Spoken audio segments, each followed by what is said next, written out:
Welcome to the podcast, Food Talks. I'm Dallas Townsend. I will be your host, and I act as the uninformed consumer asking a nutritionist all the questions that you have.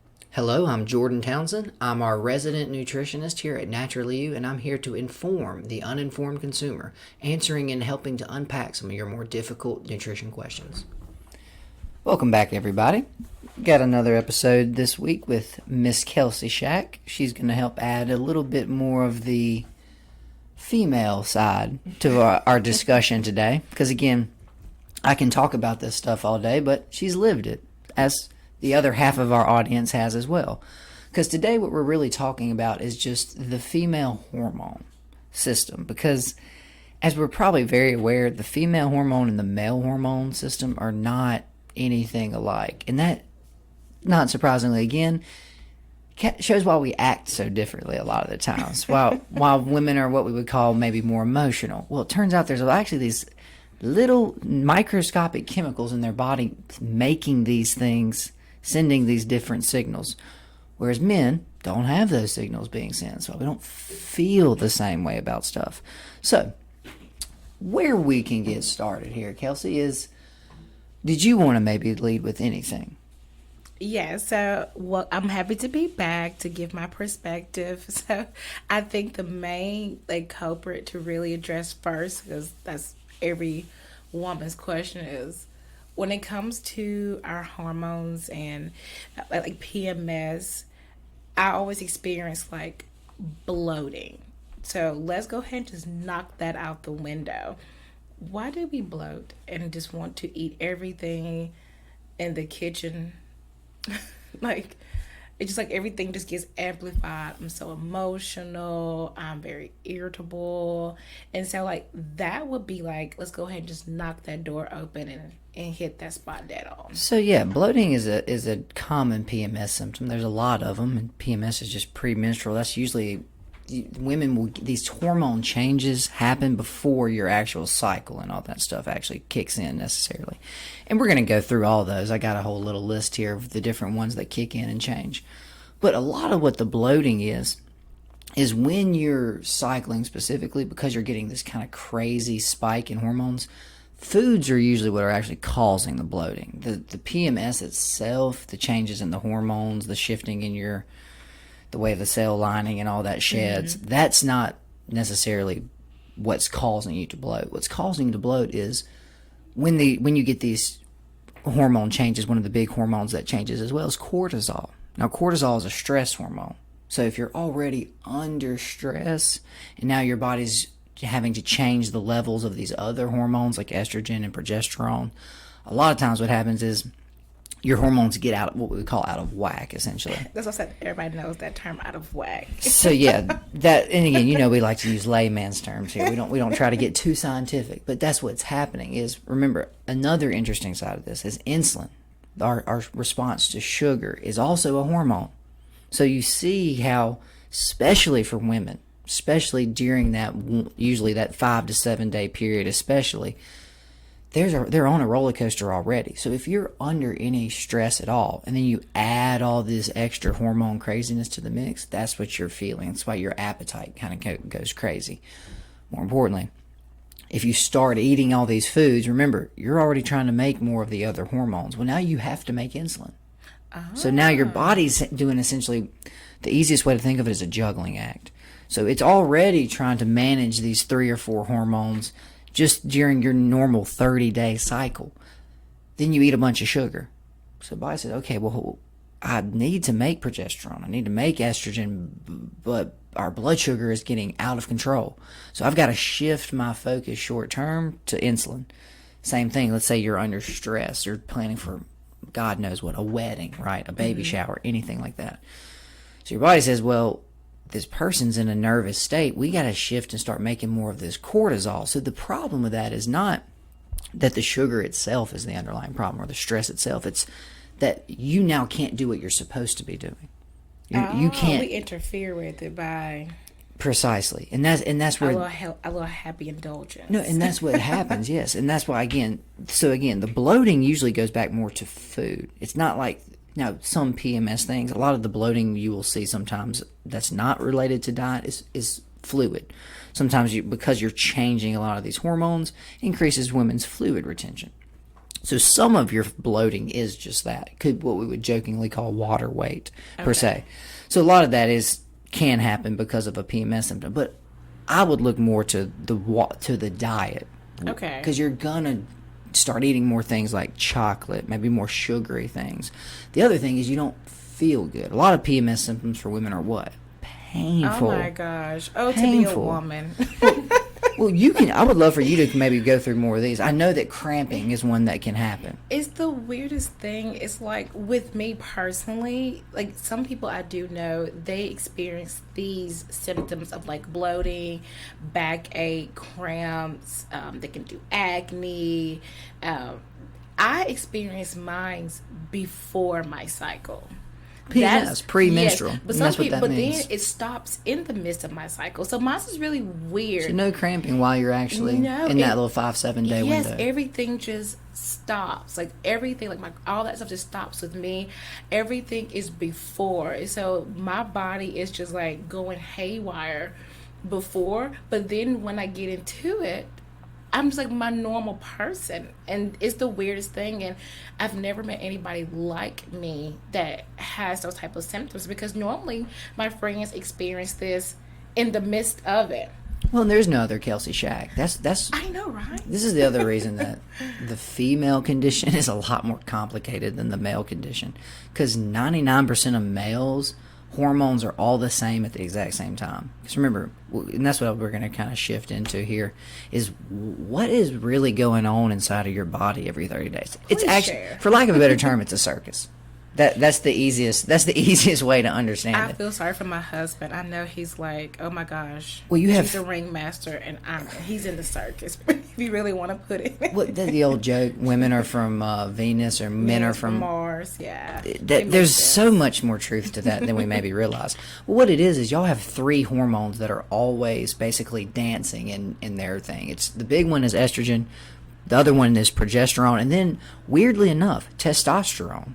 Now, there's some other more niche ones we'll talk about, but those are the big 3 sex hormones for everybody. Oh, and real quick, I can tell you about please. that. So, with me, I had an issue with progesterone. I hope I'm saying that correct. No, you are. Where my body really wasn't producing it. And so, my gynecologist wanted to put me on synthetic. Yeah, to kind of help. But I was like, no, I'm going to let my body naturally heal itself. Let it just do what God has designed it to do. And so, and I did bring my concerns back here, to naturally you to kind of see what can I do naturally to help my body get better at this, because they told me that it'll be hard for me to have children until I get that stuff balanced. Is this pre-Bellamy? Yeah, I'm just checking. We know she has a kid now. Because she did the mom podcast. Yeah. I was just making sure. Yeah, because they said, it might be hard for you because they said I had polycystic ovarian syndrome. I had all these things going on with me, and so yes, my hormones was really, as you want to say, out of whack. Well, I just want to back up real quick, because a lot of women experience that. They have their first child, no problem. Well, having a baby, as you would probably imagine, can throw your hormones into whack. Ooh, so that's so a lot of people have issues even getting pregnant again, and it's all back to those hormones. Now, just because you mentioned it, I didn't really want to start here, but I wanted to go over progesterone real quick, because that's actually the one that triggers you going into menses. So that's what's even more interesting. That's why it's so serious. Because again, you won't cycle if you don't have that if you don't have that hormone present. So that's what she was talking about. You're not going to drop an egg. So that's it. Women's bodies, that's what I say, you got to realize human males, human females are almost exactly the same, except for you came with baby producing equipment. So you have a baby factory built in on top of everything else that I have. That's what's so crazy about women. They have this whole other setup in there that men's bodies just don't even have to plan for. So progesterone specifically, I'm just going to read this exactly to y'all. It says, one of the other major sex hormones of the women's body is progesterone. Progesterone is produced by the ovaries. It can also be produced by the adrenals and some other ones, but mostly the ovaries, similar to estrogen. Okay. The ovaries release progesterone after receiving a signal from the hypothalamus. We've talked about this in our thyroid episode. If y'all want to go listen to that one, we kind of go through the cascading levels, because that's the thing is, thyroid is what? Middle management. So that's what we forget too, is there's also bosses in the endocrine system. So there's levels that you got to even go. Estrogen doesn't just get made willy-nilly. It has to get a signal to be told when to make estrogen, when to stop making estrogen, when to make more progesterone, when to stop making that progesterone. Oh, wow. Y'all check that podcast out. So that's why I say I keep saying that, because like, it's really will start to make your head spin if you're not careful. And that's why we do these episodes. We try to take these topics and strip them down, make them simple and easy to understand. So the ovaries release progesterone after receiving a signal from the hypothalamus. Progesterone does its job near the end of the menstrual cycle. If a woman's egg is not fertilized, the progesterone signals the body to start a new cycle and to begin bleeding. So when fertilization does occur, progesterone stimulates glands responsible for making nutrition for the embryo. So that's what's kind of interesting. All your body's really waiting for after it drops that is, did it get fertilized? Because if not, we got a whole other set of systems we got to run. That makes so much sense. If it does, we got a whole other set of systems we got to run. So that's what's we would probably describe a lot of women's emotional state as fickle, right? Easy to shift. This is why. Because in that window, anything can happen. So your body doesn't know if you're going to get pregnant this go round. Because again, if it does, it's got a whole 9-month journey it's about to have to start. More importantly, if it doesn't, it can kind of catch its breath, reset, restart, shift everything back. Now, wow, we're amazing. This is the problem, though. This is happening about every 2 weeks for y'all. There's 2 weeks of pretty much getting ready for menstruation, starting menstruation, finishing menstruation. Then there's about 2 weeks of getting ready for ovulation, the egg didn't get fertilized, back into menstruation. And that's when my hormones go really haywire, is after when it's time for ovulation. That's when my hormones is at its peak, and I'm just like, okay, my body's like, do you want to go make a baby? And I'm just like, no, but my hormones is like, this is what we're built to do. No, exactly. That's what we're trying to do, right? We're kind of actually hoping to get pregnant. But no, that's what's even more interesting is when you stop ovulating, that's what makes because what happens is your progesterone comes back up. And when the progesterone comes back up, that's what sends those bodies those signals. Now, the opposite side of that is progesterone drops, and then estrogen then increases. That's when you go into more of the normal post-menstruation, pre-ovulation. So that's why I say, so really think about this, men. Every 2 weeks, you're talking to a different version of your wife. That is true. And that is very true. You see why it's not fair to be hard on y'all, though? Because I joke around a lot, but testosterone is really the steady Eddie. It pretty much stays consistent. Now, men's testosterone slowly drops over their lifetime. An 18-year-old has much higher, a 70-year-old much lower. So that's just more of a metabolism thing. And I've seen that in some family members of mine where the testosterone has like drop and they have to get shots. And I didn't even know that's even possible to even lose that much, that you got to get a shot to even bring some of that back. Well, the number one thing that reduces testosterone is things like statin drugs, things that help block cholesterol, because all of your sex hormones, progesterone, testosterone, estrogen, are all made out of cholesterol. So cholesterol is really more than we give it credit. Every cell in the body, that little fatty layer is cholesterol. So no, exactly. Well, a lot of these men have been on statin drugs for years, and they go get a test, and your testosterone's 0. So now instead of removing the drug, we need to now give you another drug to get your testosterone back up. It's a vicious cycle. Okay. So that's the thing. Again, go listen to the Waxy Taxi episode if you want to know about cholesterol. So I love this. We're building our curriculum here. They all build on each other. Yes. So let's back up a little bit more. I wanted to get into the other two big ones here. Now, women all know estrogen is their main one. This is also another reason women are more at danger for osteoporosis, which I'm sure you've heard. Yes, I've heard 1,000 times. The reason that is, estrogen is actually a calcium protectant. So as you age as well, with women, your estrogen reduces as well. Now, it really drops after menopause. Once you go into full menopause, the estrogen levels get almost the same as a male, because you don't need all this hormone. You don't need all this hormone. More importantly, we don't need to produce this hormone for you if you're past getting pregnant. That was what that hormone was there for. So that's the thing is postmenopausal women and males have about the same amount of estrogen. So that's what's even weirder too, is before premenopausal females and males have about the same amount of testosterone. You'll have very, very little testosterone. That's why one of the biggest things for women as they age, like postmenopausal, facial hair growth. Yes, what I know. Yes, now that your estrogen is so low, if your testosterone's off even a little bit, it's now higher.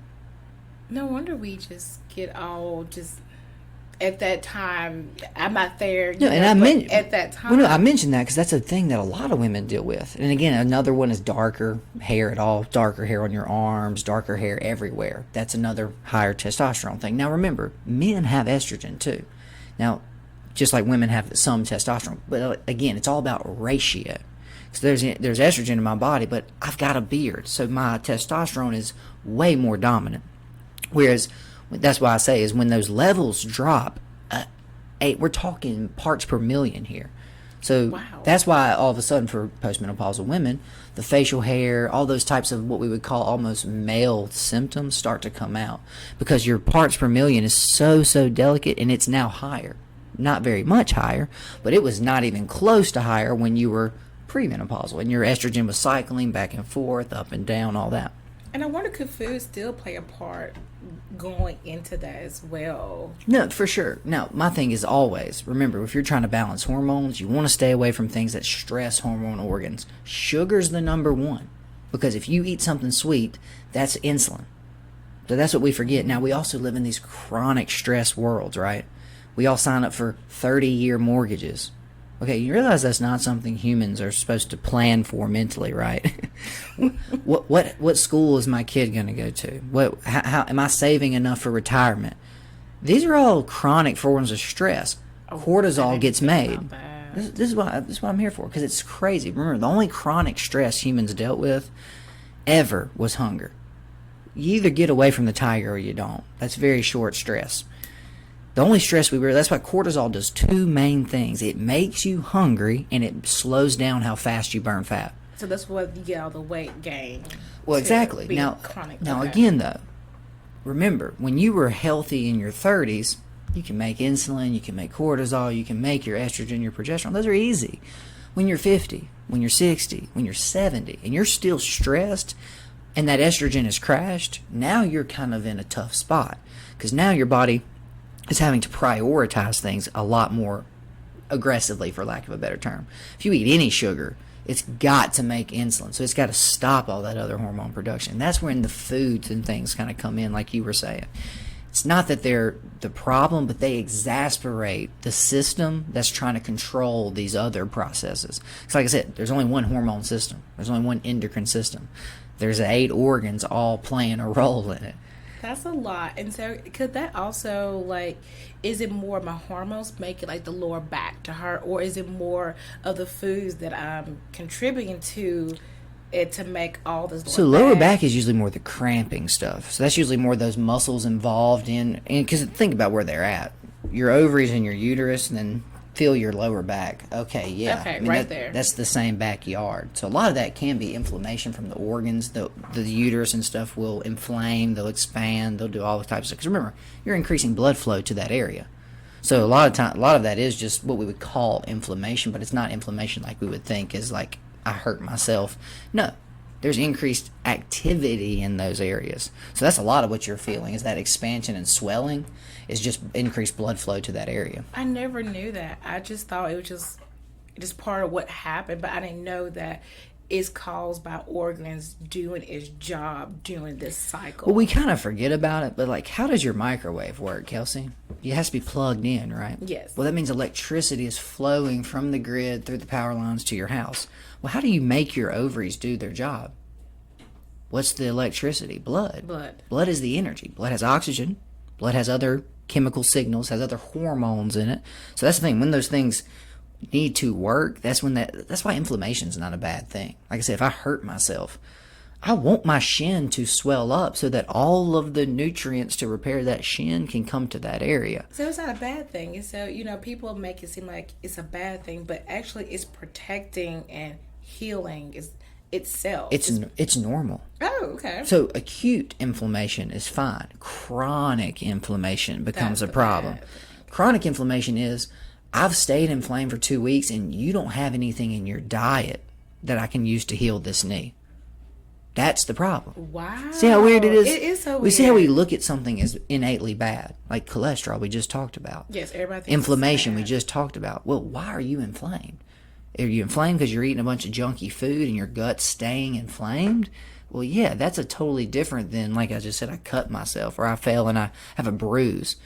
The inflammation is just the body sending all the resources it has to that area to do the work and the repair. So not bad, but that ankle stays swollen for a month, 2 months, 3 months, still hasn't healed. Something's not working properly. I'm missing something. Okay. Not even that. I'm missing something. So yeah, Kelcie, build a house out of bricks if I only give you wood. That makes sense. So here's the thing: are you broken, or do you not have brick? I don't have brick. Yeah, I don't have the material. Guys, we got the frame. We got the slab set. Y'all still haven't showed up with brick. So you stay inflamed because that area is still requesting something. It still says, hey, I still need. Bonnie says, we don't have bricks. I'm building a brick house. Remember, I'm repairing bone. I'm trying to heal tendon. I'm here trying to heal muscle. Okay, well, we don't have that. I'm just going to stay inflamed. I'm going to keep crying. I'm going to keep yelling. I'm going to keep trying to get your attention. And then we mask it by taking things NSAIDs, non-steroidal anti-inflammatory drugs. Oh, yes. If you want to but yes, we stay taking things like that to cope and minimize it, but we never get to the root cause because I'm telling you, since being here, oh my gosh, it'll be, a little bit over 3 years, my cycle and the inflammation and the bloating is not what it used to be. And so I know doing the program that is suggested to me has really helped all of that. It's not like it used to be. And I'm really happy with that. No, and that's what we're trying to do. That's what the whole nutrition side of our business is you're not going to be able to get a lot of this in your diet anymore in 2020. So instead of trying to get you to go eat these super obscure, like my thing is, you're going to eat adrenal glands, Kelcie? Are you going to eat ovaries from a cow? That's ovotrophin. So that's just giving that ovary the nutrition and the raw ingredients it needs to properly do its job. More importantly, it can now regulate you. So that's the thing I always want people to get over is, remember, you're not broken. You got the same hardware as I do at the absolute base molecule of it. The thing is, what are you doing in your life differently? Are you exercising? Are you eating right? Are you sleeping?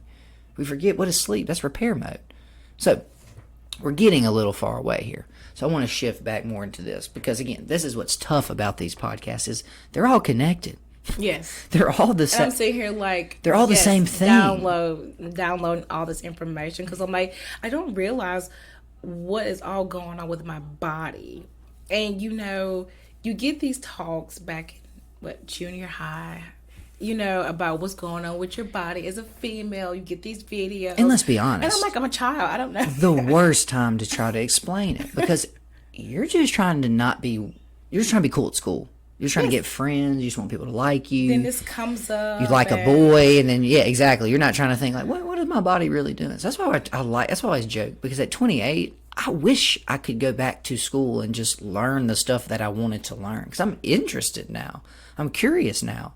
At 14, I was not curious or interested at all in social studies. I'm paranoid, trying to hide sanitary napkins, people. I'm trying to hide that, and it's like you already have crazy hormones, and then you're trying to hide your tampons and pads and things from the outside world because you don't want God them forbid to know. boys.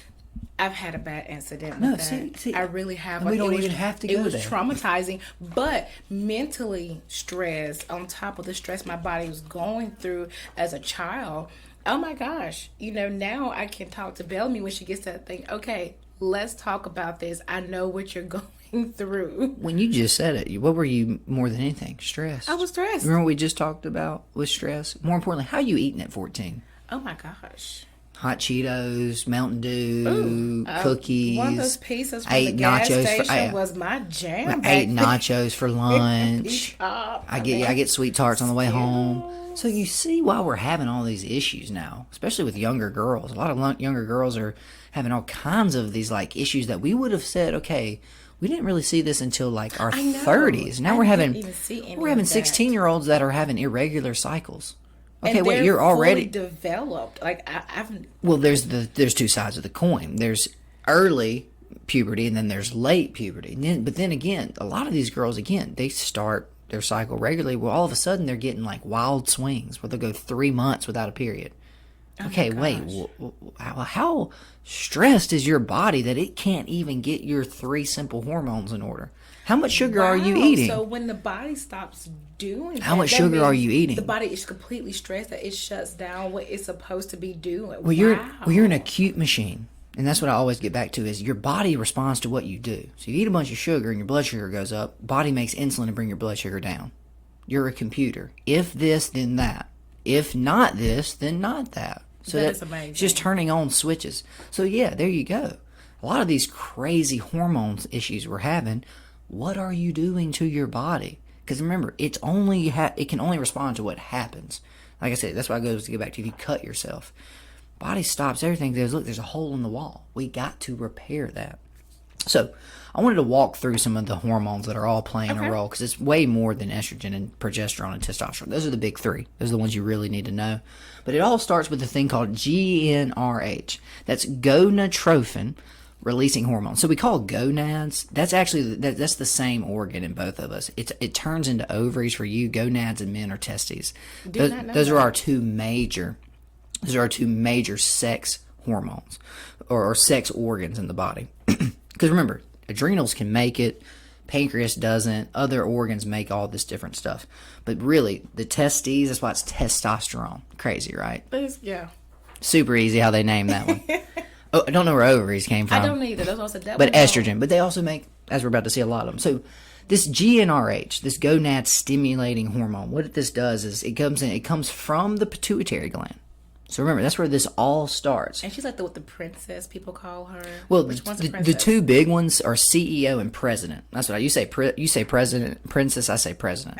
CEO is the hypothalamus. So hypothalamus is reading the blood levels of your hormones. So when your blood sugar goes up, the hypothalamus is what notices that. And the pituitary tells the thyroid, tells the pancreas, make insulin. My mind's just blown. Go listen to the thyroid hormone episode. We've already been into this, but yes, exactly. It's a hierarchy. That's why hormones are so incredibly hard to get right. It's also why exogenous hormones can be tricky for people. If I just give you progesterone, guess what your body doesn't do? Doesn't make progesterone. Because you operate on what's called a positive negative feedback on hormones. If the hormone is present, don't make the hormone. Okay. If the hormone is not present, make the hormone. That's what happens with testosterone, specifically when men use steroids. The reason we have testicular shrinkage, that organ that makes most of our testosterone, is atrophying. It's dying because it's not needed. So that would make them more aggressive? But that's one reason they shrink up, though. Is the body says, hey, that organ that makes testosterone is not needed. So it'll actually start to atrophy and die. That's why you get testicular shrinkage with overuse of steroids. The body says, if I don't need it, I'll stop it. This is the same thing that happens to astronauts. If you went into space for a year and did no physical exercise, you would have no bones in your body. If you could see my face expression on this podcast, blowing Kelsey's mind. Just know my eyebrows are up. The old adage, if you don't use it, you lose it. That's 1,000% true in your body. It will not hold on to anything. We've even seen this in that Breathe podcast recently, Downs and I. If you plug the nose, your body will actually completely plug up your nose. Y'all so that it gets zero out. Airway. Didn't know how important the nose. Well, you know what I mean. Like, yeah, we tagged that out. We tagged like 6 other episodes in this one episode. We don't normally do this. Yeah, check that one out too. So let's go back because we got to run through these real quick just so we can make sure we understand because it's a lot. Like I said, it's just a lot more than estrogen and progesterone. Like this is so meaty. I just want my men out there to understand your wife is not crazy. but she's getting a lot of extra input that you're not getting. She's getting a lot of signals sent to her brain and her body throw kids in the mix that you're not getting, though. That's the thing is, again, the same situation. My hormones are not letting me respond the same as your hormones. That's what you got to realize. Don't understand me or feel me, and I be wanting to shake him. That's why men are like rocks. We really are just flat, straight, unemotional. That's because this testosterone. Testosterone is me stronger than you. So if I can be stronger, faster, better, that's all I'm after. I'm not really here to nurture and raise children. Our emotions let us nurture. That's estrogen. Gotcha. So that's Perfect what I say. Example, everybody. Different signals being sent. So that's where a lot of this is coming from. And that's why it's so interesting once you realize that you're just a bunch of different chemicals telling different things what to do. So it's kind of reductionary. Like but being the boss. Yeah. Like we say women are the boss, yeah. So GnRH, that comes from the pituitary, enters the bloodstream, goes down, and it plays it's a major one in menstruation, because the next two ones are the ones that kick off these whole estrogen shifts and these progesterone shifts. First one's FSH, what is follicle stimulating hormone. So what this one does specifically is, this is while you're actually still bleeding, also comes from the pituitary gland. What this one does is it tells those follicles and stuff to mature and to start shedding itself out fully. The other one is luteinizing hormone, or LH. LH is one of the hormones released by the pituitary gland again. So you see how a lot of this has nothing to do with your ovaries? It's all in the brain. It's the pituitary. And pituitary is about honestly a grape-sized little lump. That little thing sits in the middle of your brain.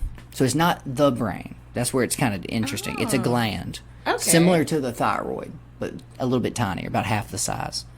So luteinizing, also from the pituitary gland, gets the signal from the GnRH, and it's responsible for causing the dominant follicle cells to release an egg during ovulation. So those are the two sides. LH is drop an egg. If that egg does not get fertilized, that's when the FSH comes in and starts moving it out. So that's why I say, in between this 30-day timeline, there's an even more scrunched down 3-day timeline. As you probably know this, most women ovulate for there's 3-day window. Yes. Now, more importantly, reduce that window down. When you drop an egg, you have 12 hours. If that egg is not fertilized in 12 hours, you missed it. So that goes back to why women who are trying to conceive, they're like on a time limit, crunch time, to make sure that egg is fertilized within these windows. Precisely. Okay. Precisely. And that's why they tell you, generally, what they'll do is they'll say, yeah, you got about 5 days that you're most likely ovulating. Now, a lot of women can tell you when they're ovulating. And you know exactly what I mean. That's nature, by the way. The body said, hey, the reason your libido is going up is because this is your chance. This is also why when your wife says she's not in the mood, believe her. My hormones is like, no, she's literally not in the mood. It's just kind of crazy to think that you're not in control of that. I know, and you think you are, but my mind's like, no, not today. So, the other big one, I wanted to get into estrogen because that's our major sex hormone, especially with women. Now, besides being a bone protector, that's why when osteoporosis for women is so high, when you go into menopause, basically, with your estrogen dropping, you don't hold on to calcium as well. That's why it affects women way more than men. Wow. Ours is always at that level, so that's kind of normal for our bodies. Y'all's isn't. So that's for that exact reason, it accelerates much more rapidly in women, the bone loss does. It's because you're used to having this high estrogen level, which makes sure you hold on to it. So this is what you'll learn too, is almost nothing in the body is singular, meaning it does one single job. Now there are some things, something like insulin, but that's a super specific hormone. But our sex hormones, testosterone and estrogen, do multiple things across the body. Yeah, well, think about it. If you're going to make a hormone, why make it do one single task? Especially something like a sex hormone, right? Remember, sex hormones are what determine our sex. So if I have to make testosterone because he's a man, let's make testosterone do 4 or 5 jobs around the body. Otherwise, we got to make 4 or 5 other hormones for those jobs. To compensate, yeah. Nature doesn't like that. Why would I make a bunch of extra stuff? Let's just have estrogen do 6 things for us. Perfect. Especially since we have to make it continuously. That's why insulin's kind of special. Insulin only shows up when you get into extra calories. Go back 10,000 years ago, walking across the plains of Africa. you're not overeating. No. So your body came up with insulin. More importantly, the pancreas as a whole, they literally found an entire herd of buffalo that had died. Eat as much as you can, human. Every single bit you don't use, we're going to store for later. So you see, there's some very niche things, and then there's ones that, hey, this makes you a woman. We're going to have this at all times, every time. It makes a lot of sense, again, once you understand. So estrogen. Estrogen is the major sex hormone. It regulates many things, but it's primarily involved in endometrium, which is the lining of the uterus. So that's what kind of kicks off that actual, we need to cycle. We need to hit the reset button. So at the beginning of the cycle, estrogen levels are low, but they continue to rise and send a message to the uterus to grow a new lining. So that's what's interesting. In the first 14 days, your estrogen starts out low and it slowly goes. It peaks right around ovulation time. So right around ovulation time is when you get the switch between estrogen and progesterone. The estrogen starts to drop and the progesterone shoots up. So this is how hormonal birth control works, by the way. If you keep your estrogen high, your body thinks you're pregnant. And so I've been on it for so many years. It used to make me sick, and I really do believe that has caused a lot of my hormones to be off whack when I eventually got off of it. Well, this is one reason, as a man, I don't have a lot of sway here, but this is one reason I don't like hormonal birth control. I just think it's, honestly, it's scary. I mean, imagine, that's what, if you put it in the terms that it is, when you're on the pill, what you're really doing is you're sending a signal for however long you're on the pill that you are pregnant. So, have you ever seen someone pregnant for 3 years? No. 6 years? Oh, wow. 9 years? 15 years? So your body, you see how it's causing some issues here. It's messing with the hormones. It's like really jacking it More all importantly, up. it's not letting this natural ebb and flow, in and out cycle happen like it's supposed to. That's why, again, you don't have to have a cycle. Doesn't mean it's good for you. Again, it's good. The body, because this is what my biggest issue is the body expects you to shed that lining about once a month. Mm-hmm. So when you don't do it for 9 months, more importantly, you don't do it for 18 months, more importantly, you don't do it for 72 months, body's starting to get a little freaked out. More importantly, it starts to get locked into these new ways of doing things. So your body says, hey, I don't really know what's happening, but I don't think we need progesterone anymore. What did your doctor want to put you on? Exogenous progesterone. Yes. You see how once you start to understand these things, it makes sense, Kelcie. It's like my mind is blown. You're not broken. Your body has adapted. Your body says, hey, our estrogen stays high. So if our estrogen is going to stay high, let's just make sure we don't need to make as much estrogen. That's what's in the pill. Generally estrogen. More importantly, our progesterone levels are fine. We don't ever need to raise them. Because remember, raising them is what triggers the cycle. So you see how you get stuck. Yes, because everything is fixed by, let me put you on birth control. That will stop X, Y, and Z or help with this symptom here. But what we're doing is we're telling our body to stop doing what it's naturally supposed to do. Well, and a lot of women, too, when they get off the pill, they have trouble having cycles. Yes. At all. So and there you go. That progesterone has been artificially suppressed for so long, your body has almost forgotten how to do it. Not that it can't, but it's kind of like keto. You can burn fat, but most people's bodies are really good at burning sugar because that's most of what we eat is carbs. And I don't mean sugar as in sweet stuff. Your body turns everything to glucose, but it can burn fat. It just doesn't want to because it's more difficult. So that's what the thing is. Just like with this, your body can make progesterone. When was the last time we did that? Where was that blueprint? Can anybody find it? I think of the movie, and it may not even goes by. I think of the movie Osmosis Jones. Yes. When I think of the body, like you have to watch it because it just shows you how everything just comes out and its job and how things go to work. And it's a cute movie, but I think of the human body like that. It humanizes it because that's the thing. I always tell people we're the most complicated, simple machine that's ever been made. All we are is our computers, essentially, in the sense of on and off. Certain hormones turn things on, certain hormones turn things off. So your body is always just trying to regulate those things. That's where our body gets complicated. It's trying to do 100,000 different things at one time. All simple tasks. balancing your blood chemistry is actually pretty easy. You either add calcium or you take calcium away. Wow. But you got to do that, and you're also eating junk food, Kelcie. And you're also playing video games, so your stress hormones and adrenaline are going up. You see what I'm saying? Yeah. This is why we forget. It's, again, we're simple, but we're super complicated. So let's go to the next one. Progesterone, because I wanted to get more into this one for you specifically. So progesterone is the other major sex hormone specifically for women. Men have it too. Not important for us. Like I said, we're just testosterone driven. That's what drives the sex side of it. So this is the one the ovaries produce after ovulation. So again, like I said, it's that shift in estrogen and progesterone that causes you to, she didn't get pregnant, guys. That's why you stay high on that. That's why high estrogen, as long as you don't get that shift. This is why also women's moods change so dramatically. You have a new chemical in charge. We're not crazy. Estrogen is not the one sending the most dominant signals. Progesterone is. And progesterone's a whole new set of what? Tasks.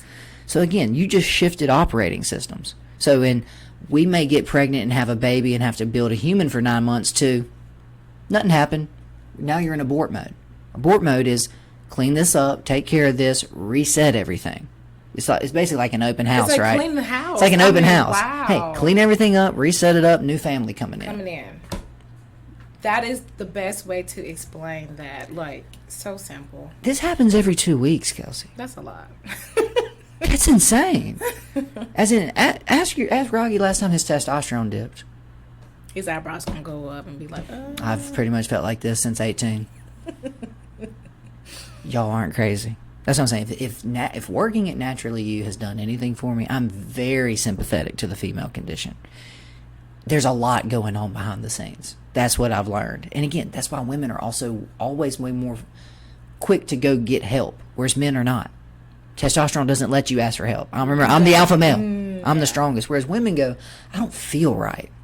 Something's off. But if something's off, that's your baby. And more importantly, that's the future of this entire civilization and race. Interesting, right? Like a bulb went off. Yeah. Yeah. That's your body going, hey, if something ain't right and you're about to make more of copies of you, you might want to get that fixed before you start making copies of you. Yes. Again, we say, you're just being a girl. Being a girl may not be bad. No. More importantly, it makes you stop and correct something before it becomes a true deep-rooted issue. So progesterone. Progesterone is the one that starts after. Now, progesterone is interesting because the ovaries receive progesterone. They get a signal from the hypothalamus to make the progesterone. So progesterone is also coming from your ovaries. But again, we've shifted. Hypothalamus is actually a part of the brain. So this is where it's different than the pituitary. Okay. Pituitary is stored up there, but it's an actual brain lobe, the hypothalamus is. So again, you see how crazy this is. If you can see my face again, people. You have two organs that have nothing to do with the ovaries that determine when the ovaries make these actual chemicals. Ovaries are just the factory. These are the bosses. I'm amazed. It's crazy. I'm amazed. Because I would think that everything that's going on is being controlled by these organs, but actually it's these up here that are sending the signal and telling everything in the factory what to do, how to do it, when to do it, stop, clean up, let's reset, all right, time to go home, and was it, let's get back in it, Hey, it's been 2 weeks, guys. Enough of that estrogen. It's time for progesterone. You see what I'm saying? Wow. Shift. That's why women feel like that. The chemicals in your blood are changing. That's the simplest way to think about it. I feel good now knowing what's going on with myself. Beautiful. And you should. And that's why this is a PSA. That's why we do these. It's just, I've got to get this information that me and you, that I know of. Again, you've worked here for how long, and we've still not gotten this deep in it. I know. Because it's not simple, Kelcie. That's what I also try to help people say, is these are not just easy things to unpack. It is very complicated, and more importantly, very, very particular about when these things shift and change. So, just to get back real quick, signal from the hypothalamus comes to the ovaries, tells them to make progesterone. Progesterone does its job during the menstrual cycle. When the woman's egg is not fertilized, like I said, it's basically reset the house. Clear everything out, and that's when you get the shift. The estrogen starts to drop and your progesterone spikes. Now, for the next 2 weeks, those slowly run back down until generally about the end of menstruation, estrogen now starts to rise again. So as that estrogen rises, and what usually is, again, what we see as female libido, when that estrogen is at its peak, that's right around ovulation is happening. Oh, so that makes so much sense. About those 3 days, and then the shift happens. Because Rocky was like, you must be at that time. He called it that time. When that happens, I was like, yes. He was like, okay. So he's picking it up on my moods and my changes. It's just crazy to think that, again, you don't even get to determine when you want to have sex. No. How crazy is that? That your body behind the scenes is altering your chemicals to tell you when it wants you to have sex. More importantly, when, not interested. Not really. It's mind-blowing. It always goes back to Kelcie. You are not as much you as you think you are. Was that too many yous? It's enough. Meaning, Kelcie the person isn't consciously deciding this. Jordan the person isn't consciously deciding I want a salad. My gut microbiome says we're low on fiber. It's time. Again, your estrogen levels say, hey, if you want another Bellamy. That's all I'm saying, though. You see how weird it is. You think, oh, it's me personally. I don't feel like doing that. Well, is that you conscious, the human, or is that the animal side of you? The biological side of you changing levels of things, which change the way you feel. It's insane. That's all I try to help people see is really there's is. two people in this body. There's the animal person, and then there's the conscious person. They're at odds a lot of the time.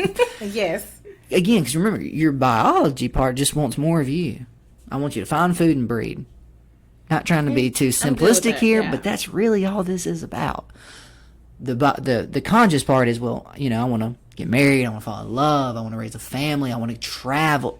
All these lolly-dot things. Acquire calories and reproduce. What are you talking about? You want to go, well, I want to help people. Not really in the code, man.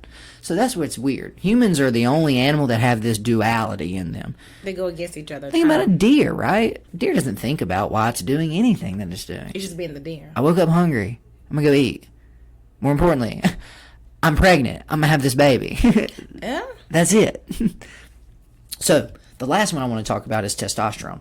So testosterone is usually the male hormone, but women's ovaries also produce testosterone. Is that where some of our anger can come from? Not anger, but more of our, what's the word I'm looking for? More of the man side of us come out. Like, I can do this, I'm strong, I'm this, or when I get agitated and I want to. Yes, Okay. especially If that makes sense. Especially when the estrogen and the progesterone shift after ovulation, because your estrogen is now the lowest that it's ever going to be, and testosterone and estrogen are the two that are really they're really the yin and the yang.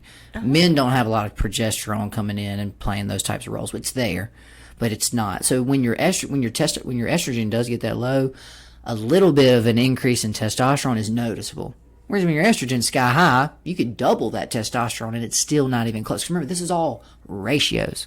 It's not more of this, less of this. It's 2 to 1. It's 4 to 1. It's 6 to 1. It's 8 to 1. Oh, That's what dictates how these things respond. So, just real quick, it's produced in the ovaries. Its primary function in the female body is to regulate sex drive. So, you see why men have one thing on their mind. That's so, yeah. It's not us. It's just not us it's your consciously. body. It's also why teenage boys act the way they do. As you've probably noticed, as men age, they what? They chill out. Yes, they mellow. Everything just mellows They out. relax because our testosterone slowly regresses. Body also says, look, at 62, if you're a hot-headed man who's acting all big and bad, that's not very smart when you get around those 22-year-olds. You're going to get beat up. You know what I mean? Yeah. So that's also a protective thing. Body says, first off, we're way past breeding prime.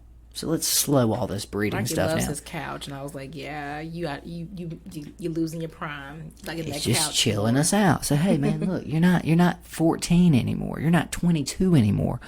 Relax.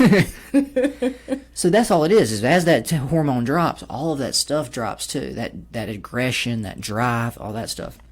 Now, it also does overall, it regulates some of the menstrual cycle stuff, but it's also important for muscle mass in women, for bone density in women. Oh, A lot of that stuff too. So that's why it's important. It's not driving y'all's whole sexual cycle, but it's playing its role.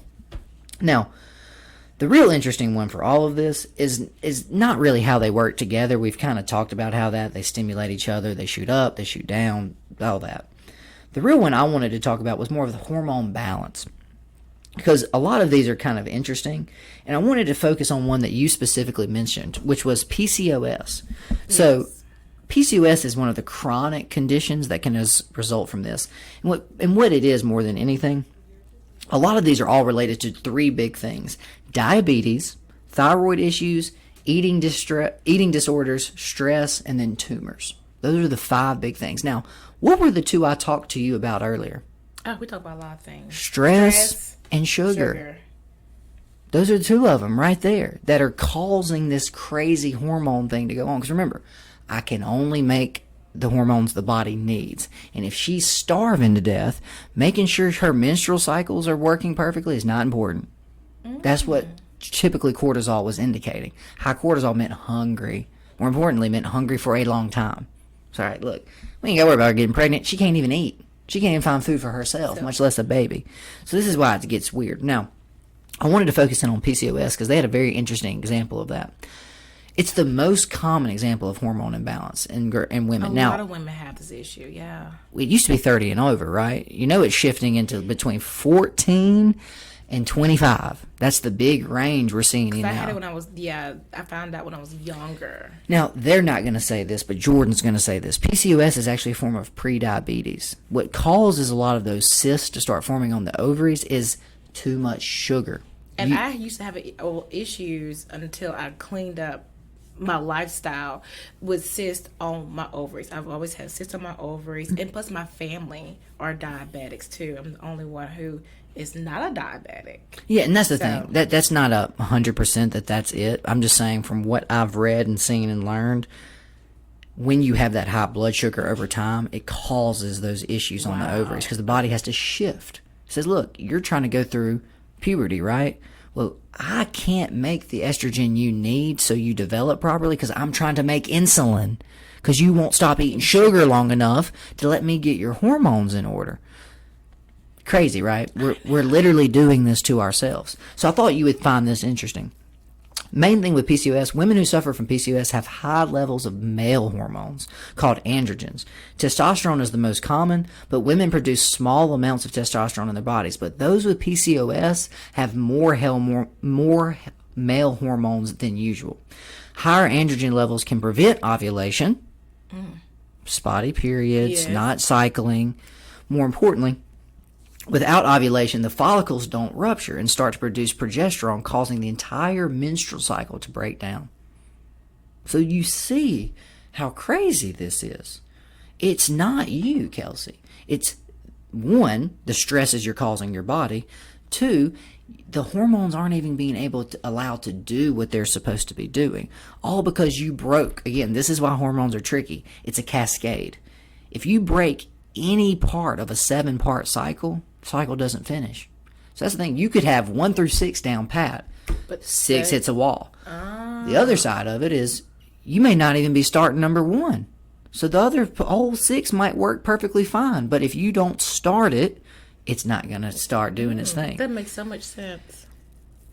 So in that conclusion, the hormones are so complicated. You see why, though. Female hormones are much, much harder to get in control and balance, get regulated than male hormones. You've got so many extra players. Testosterone steady Eddie. I never change. There's no such thing as a cycle of testosterone in males. No, Joe, you're pretty much the same. No, you can do things to increase it, right? Exercise increases it. If you have sex, things like that, it will increase your testosterone. Not by anything too crazy. But yours is literally not just spiking. Yours is shifting completely. You're changing your dominant sex hormone every 2 weeks. I feel so much better knowing myself. I do. I feel so much better. Now I'm going to go home and be like, okay, Rocky, this is who I am, and this is why. And watch his eyebrows go up. But I'm glad we dived into this. I'm so glad. Because I know other women are like trying to tell their husbands like, I just don't feel right. I don't feel right. Something's off. What do you mean something's off? I can't pinpoint it, Or just crying, watching puppy videos on YouTube. I just want to sit and eat. It's also a lot of reasons, I'm sure you can connect the dots, but the reason pregnant women feel and act the way they do, it's not them. And then our hormones it's change. literally not them. I feel like being pregnant, my hormones was just changing all the time. And then after development, they kind of went up and down for a minute. And then it balanced itself back out. Well, in postpartum, they talk about that too. A lot of postpartum is you get these huge surges. One's oxytocin. That's the really big one. That's what makes you go into labor.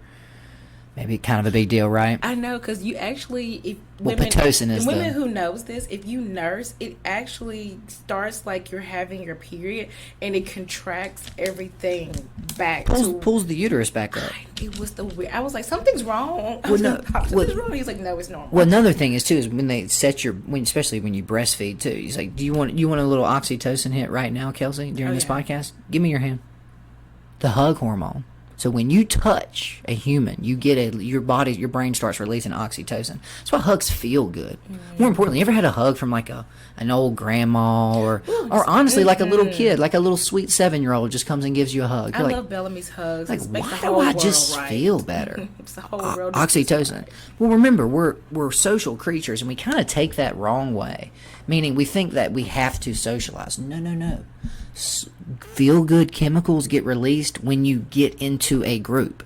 Because your brain goes, hey, over the last 10,000 years, when we stuck together, we lived. When we didn't, we died. So when I get close to Kelcie, well done, Jordan. Good job. Your chances of survival and passing your genes on is going up. And so it works with your hormones, too, to like... Oxytocin's a hormone. Oh, thank you. Or it may not be a hormone. I'm sorry. Oxytocin, I believe, is a it's a neurotransmitter. So you have the big three of those are dopamine, serotonin, oxytocin. Okay. So yes, but same type of thing. It's regulating, again, when to make those other signals. All the depression, all the anxiety. This all go back to those brain signals too, and those brain chemicals getting released. So yeah, that's the other weird one is, again, all of this stuff is outside of your control to some degree. Like I said, women can't decide that their progesterone and estrogen crash and spike and then switch again. That's just how your body works. I don't even want to think about being in charge or something like that. Let me just flip that switch. So we've gone on really long on this one. I just wanted to end with, like you said, since this is food talks, let's talk about a little bit of food to end on this podcast. The hot flash foods. So we have these things that will specifically trigger hot flashes in women. Now, my under 30s are thinking, I don't need this. My 45 pluses, listen close. The 3 big hot flash foods are soy, corn, and caffeine. Now, the 4th one that's not technically on the list but should be is sugar. Anything that turns to sugar, because of the insulin, it's going to cause that. Now, soy is a phytoestrogen.